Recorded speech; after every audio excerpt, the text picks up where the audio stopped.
अस्सलाम वालेकुम जी, कैसे हैं आप सब लोग। उम्मीद करता हूँ सब खैरियत से होंगे। आज की जो वीडियो है ये है बहुत इंपॉर्टेंट टॉपिक पे। अगर आपके पास ऑलरेडी जो है एडमिशन आ गया है और आप सोच रहे हैं कि आगे जो है नेक्स्ट प्रोसीजर्स क्या होते हैं इटली के, फॉर एग्जांपल प्री इनरोलमेंट क्या है या इटालियन स्कॉलरशिप का प्रोसीजर क्या होता है, तो इन चीज़ों को हम डिस्कस करना चाहेंगे।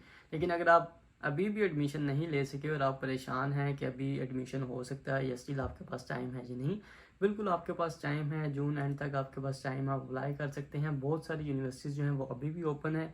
इसके ऊपर मेरी नेक्स्ट वीडियो आएगी कि किन किन यूनिवर्सिटीज़ में आप स्टिल अप्लाई कर सकते हैं और आप जो है खुद अप्लाई कर सकते हैं। अगर आप चाहें तो आप हमारी टीम से भी कांटेक्ट कर सकते हैं। हम आपको वहाँ पर कंफर्म जो है एडमिशन भी लेकर दे सकते हैं, हम कंफर्म स्कॉलरशिप लेकर दे सकते हैं।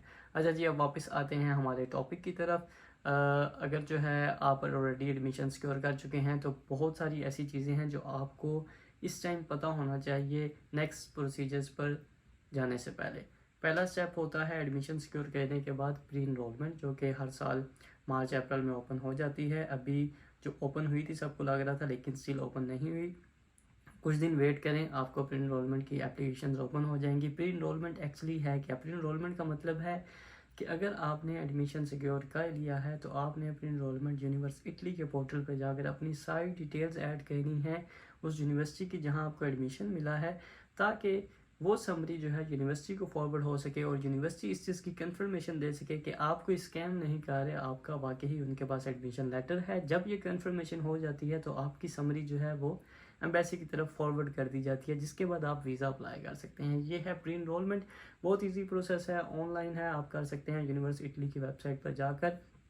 और इसके बाद जो सबसे मेन प्रोसेस है वो है स्कॉलरशिप का। देखें, इटली में अगर आपने एडमिशन ले लिया, इसका ये बिल्कुल भी मतलब नहीं है कि आपको स्कॉलरशिप मिल जाएगी। स्कॉलरशिप एडमिशन लेते वक्त जो अप्लाई होती है वो साथ अप्लाई होती है मेरिट स्कॉलरशिप, लेकिन मेरिट स्कॉलरशिप बहुत कंपेटिटिव होती है, सिर्फ एक या दो बच्चों को मिलती है एक क्लास में।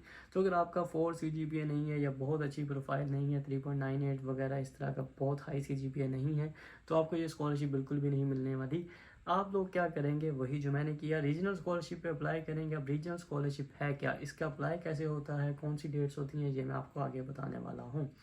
और अगर आपने अभी तक मेरा यूट्यूब चैनल सब्सक्राइब नहीं किया हुआ तो इसे सब्सक्राइब कर लें, क्योंकि आगे जो है बहुत सारी ऐसी वीडियोस आने वाली हैं। असल में ऐसा है कि जो इटालियन स्कॉलरशिप्स हैं, इटालियन यूनिवर्सिटीज़ हैं, वो डिफरेंट रीजन्स में डिवाइडेड हैं। फॉर एग्जांपल, अगर आप जो है यूनिवर्सिटी ऑफ पादवा से एडमिशन लेकर बैठे हैं तो आपका वेनेतो रीजन बनता है। अगर आप यूनिवर्सिटी ऑफ बोलोनिया से एडमिशन लेकर बैठे हैं तो आपका एमिलिया रोमानिया रीजन बनता है। अगर आप जो है मिलान से लेकर बैठे हैं तो आपकी DSU स्कॉलरशिप बनती है। तो इस तरह जो है इटली के डिफरेंट सिटीज़ जो हैं वो डिफरेंट रीजन्स में डिवाइडेड हैं और हर रीजन की वो यूनिवर्सिटीज़ हैं, उनका स्पेसिफिकली उसी रीजन की स्कॉलरशिप पे अप्लाई होता है। अब हर रीजन के डॉक्यूमेंट्स जो हैं वो डिफरेंट हैं, डेडलाइंस डिफरेंट हैं, रिक्वायरमेंट्स डिफरेंट हैं, स्कॉलरशिप की लिस्ट लगने की डिटेल्स जो हैं, डेडलाइंस जो हैं, वो सब कुछ डिफरेंट है।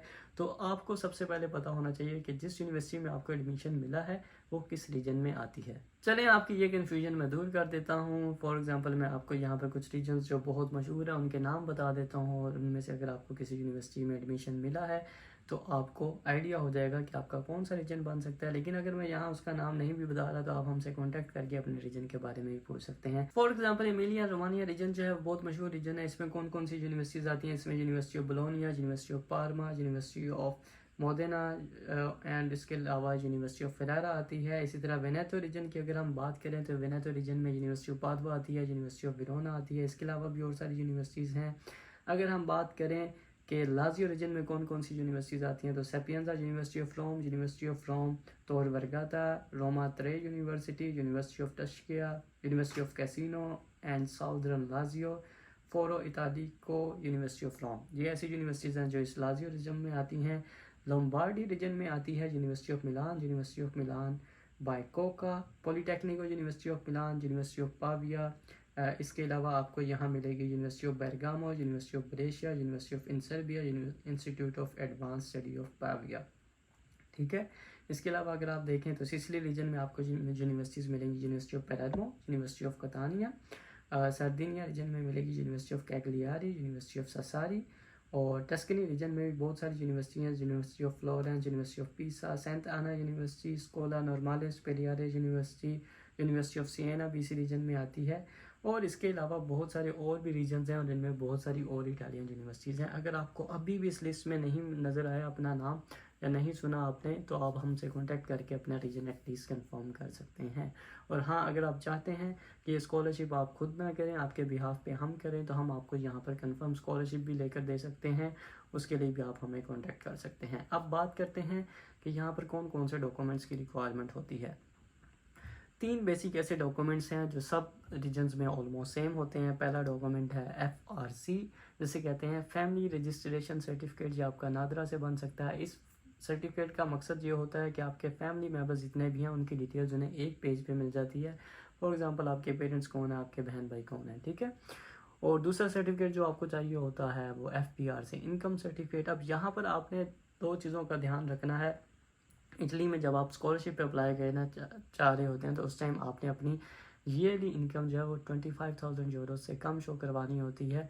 मतलब आपने यहाँ पर बेटर है अगर आप अपनी इनकम 10-12 लाख रुपए साल से कम ही शो करवाएं तो आपको यहाँ पर फुल स्कॉलरशिप मिल सकती है। और ये सर्टिफिकेट आपका FBR से बना होना चाहिए। FBR के अलावा कोई भी सर्टिफिकेट अब एक्सेप्टेबल नहीं है। आप किसी स्टाम्प पेपर वगैरह भी लिखवाएंगे तो प्रोबेबली अब किसी भी रीजन में वो नहीं चलेगा। तो मैं सबको सजेस्ट करूँगा आप FBR से सर्टिफिकेट बनवाएं, अपने घर में किसी एक गार्डियन का ये सर्टिफिकेट बनवा लें। लेकिन स्कॉलरशिप का प्रोसीजर और वीज़ा का प्रोसीजर डिफरेंट है। वीज़ा के टाइम पर आप शो करवा रहे होते हैं कि आपके पास फ़ंड्स हैं, लेकिन स्कॉलरशिप के टाइम पर आप शो करवा रहे होते हैं कि आपके पास इतने फ़ंड्स नहीं हैं। तो ये जो गार्डियन है जिसका आपने इनकम सर्टिफिकेट शो करवाना है, इसको आपने एवरेज ही शो करवाना है यहाँ पे कि आपकी 8-10 लाख रुपए मैक्सिमम साल की इनकम है। अच्छा, अब इसी FBR के सर्टिफिकेट में एक सर्टिफिकेट और होता है, प्रॉपर्टी सर्टिफिकेट, ठीक है।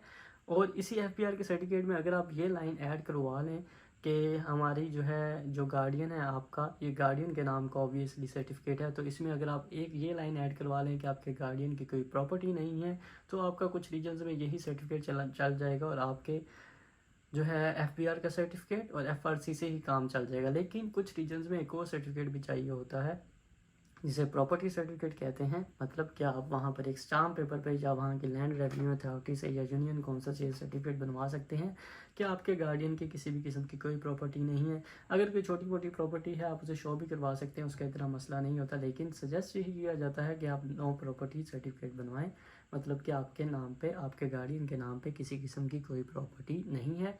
ये डॉक्यूमेंट्स जब आप बन जाएंगे तो उसके बाद आपने जाना होता है मोफा से डॉक्यूमेंट्स आप जो है टेस्ट करवाएंगे और उसके बाद आप इन्हें एपोस्टाइल करवाएंगे, क्योंकि अब रिसेंटली पाकिस्तान एपोस्टाइल की लिस्ट में भी आ गया है। और फिर आपने इन्हें इटालियन में ट्रांसलेट करवाना है।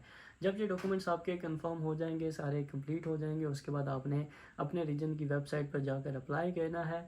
अब इटली के हर रीजन्स के रूल्स एंड रेगुलेशंस चेंज हैं, तो काइंडली पिछले साल की कॉल्स पे जाकर अच्छे तरीके से पढ़ें। फर्स्ट ऑफ ऑल कि जो इनकम सर्टिफिकेट है वो किस ईयर का चाहिए। कुछ रीजन्स को पिछले साल का चाहिए होता है, कुछ रीजन्स को उससे भी पिछले साल का चाहिए होता है, तो आपने उसी साल का बनवाना है, ठीक है। उसके अलावा जो है कुछ रीजन्स में डॉक्यूमेंट्स, ये सारे डॉक्यूमेंट्स अटेस्ट वगैरह सब कुछ होने के बाद आपने उन्हें कोरियर भेजने होते हैं। कुछ रीजन्स में आपको ये डॉक्यूमेंट पहले इटली में जाकर पाकिस्तानी कौंसलेट से लीगलाइज करवाने होते हैं। उस केस में आपको किसी की हेल्प चाहिए होगी इटली में, जो आपके बिहाफ पर जाकर वो एम्बेसी से लीगलाइज करवाए और फिर परफतरा से भी साइन करवाए। लेकिन कुछ रीजन्स में जो है आपकी डायरेक्ट ऑनलाइन अप्लाई हो जाता है और बाकी जब वंस आप इटली पहुंच जाते हैं तो वहाँ पर जाने के बाद आप अपना प्रोसीजर जो है वो कंप्लीट कर सकते हैं। अब ये सारे सिनेरियोज मैंने आपको बता दिए हैं, ये आपने अपने रीजन की वेबसाइट पर जाकर इंडिविजुअली चेक करना। अब इसकी टाइमलाइन क्या होती है? मोस्टली जो स्कॉलरशिप्स हैं वो जून में ओपन हो जाती हैं, जुलाई एंड में बहुत सारों की डेडलाइंस होती हैं और बहुत सारों की सितंबर एंड में डेडलाइन होती है और अक्टूबर तक मोस्टली जो है वो लिस्ट लग जाती है।